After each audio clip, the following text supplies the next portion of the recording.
Buen día, jóvenes de octavo grado.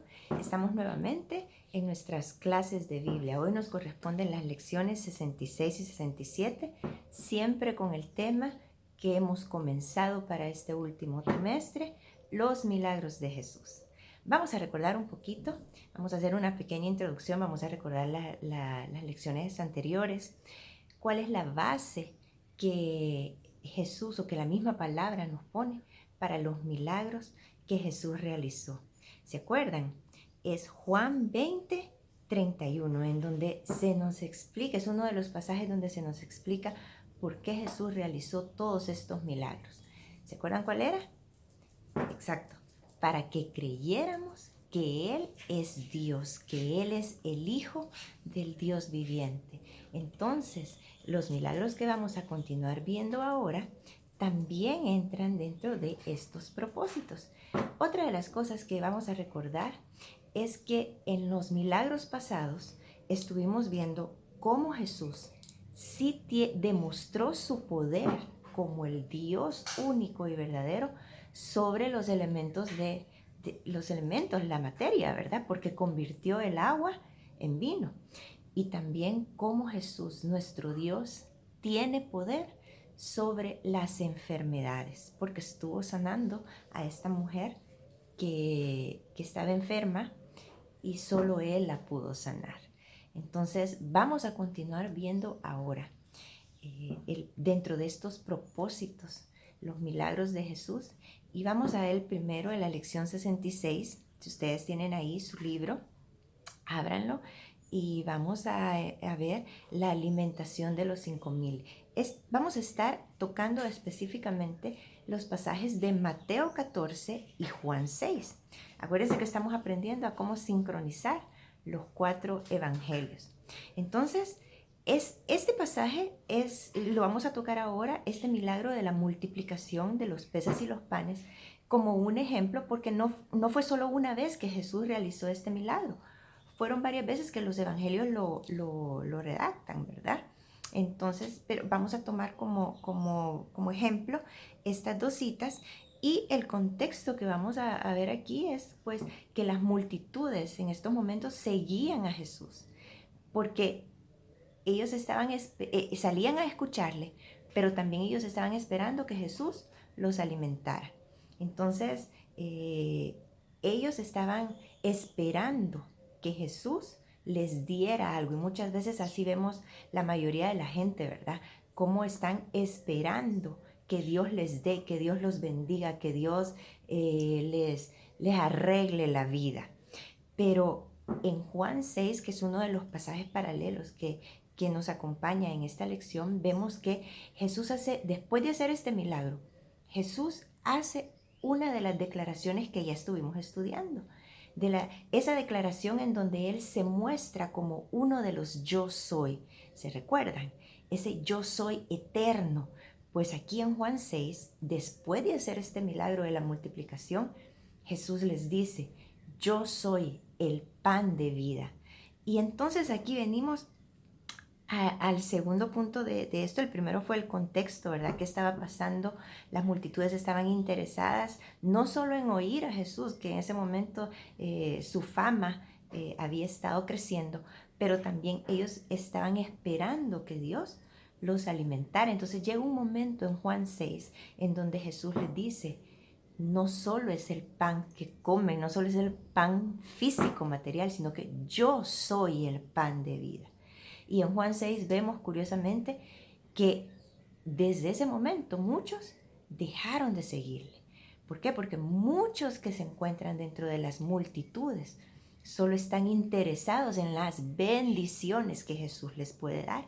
Y hay que tener cuidado que nuestros corazones no se vayan así como esa tendencia de que solo queremos las bendiciones de Jesús. Lo que nosotros debemos anhelar es a Jesús mismo, como Él dijo: yo soy el pan de vida, el que les doy la vida eterna. Pero ese anhelo de sobrepasar las cosas materiales, como Jesús también dijo allá en la tentación después de ser bautizado, que no solo de pan vivirá el hombre, sino que de las palabras que vienen de Dios, del pan del cielo.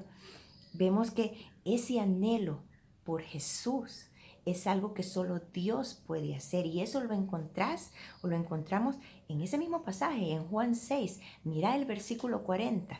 ¿Qué dice el versículo 40? Dice que la voluntad del Padre es que todos los que creen en Jesús, Él los guarda y les da vida eterna, y que Él es quien nos va a resucitar a esa vida eterna. Entonces aquí vemos tan claro que ese yo soy, ese eterno Dios, ese Dios que es el único que nos puede dar la vida eterna, es el único que nos puede dar anhelo por Él mismo, por Jesús como nuestro pan verdadero, como nuestra vida eterna.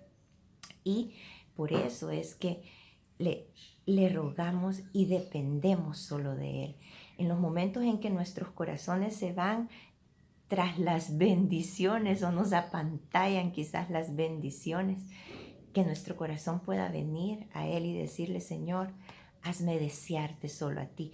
En estos tiempos difíciles, nosotros podemos ver cómo las personas valoran más las cosas materiales a veces que hasta la salud, pero aquí tenemos a través de este milagro un ejemplo de cómo nosotros podemos anhelar a Jesús, y lo vemos a Él mostrando su poder sobre las provisiones, ¿verdad? Y no solo provisiones materiales, sino las provisiones espirituales también, la provisión de la vida eterna. Nuestra segunda lección que vamos a tocar ahora, la lección 67, es el milagro de la liberación de los endemoniados. Y vamos a estar en Lucas 8, del 26 al 39. Vamos a cambiar de pasaje. Ahí busca en tu Biblia o abrí tu ventana ahí en tu dispositivo, en tu compu.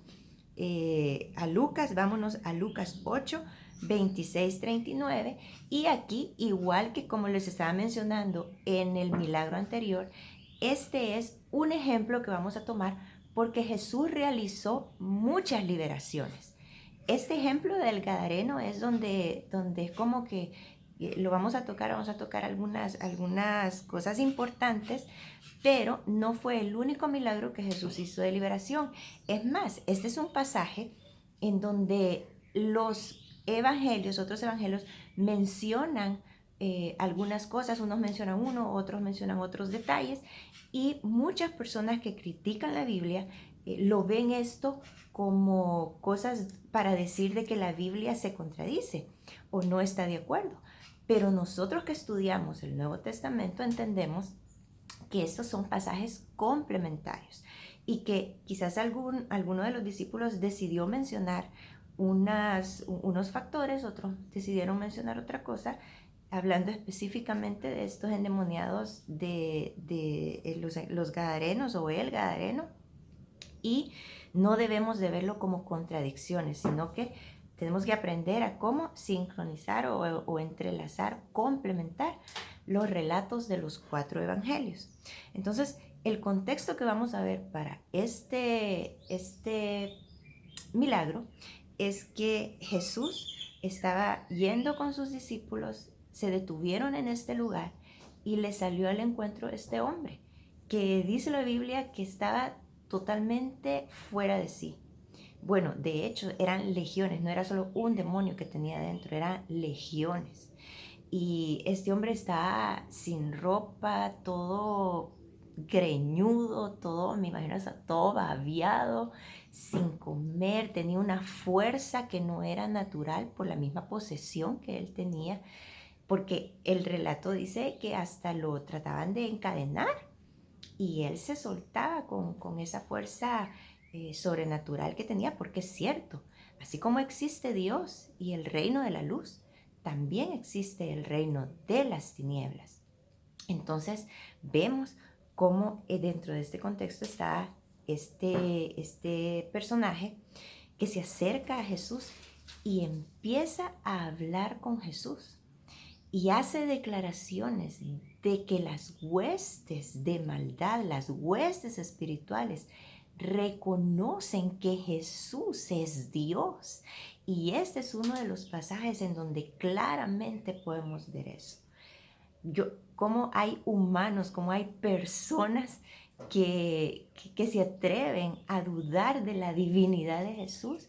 Y aquí vemos un pasaje como las huestes sí lo reconocen como el Hijo de Dios. Lo que pasó dentro de este contexto es que cuando Jesús decide liberar a este hombre, todas esas huestes de maldad se van hacia unos animales, hacia unos cerdos que estaban ahí. Estos se tiran, ¿verdad?, a un despeñadero, y la gente de ese pueblo le reclama a Jesús en lugar de alegrarse por ver a su vecino sano, porque lo llegaron a ver sano, lo llegaron a ver ya con ropa. Quizás los discípulos lo peinaron, le lavaron la cara, le dieron de comer. Y cuando la gente lo ve sano, en lugar de alegrarse, lo que hacen es reclamarle a Jesús y pedirle que se vaya de ese lugar, que no querían a Jesús en ese lugar. ¡Qué tremendo! Y volvemos a ver cómo como seres humanos preferimos las cosas materiales a Dios y quién es Dios. Pero otra de las cosas que vemos en este pasaje, que es importante tocarlo, es cómo este hombre le pidió seguir a Jesús. Él le dijo, déjame seguirte, déjame ser uno de tus discípulos, uno de tus aprendices.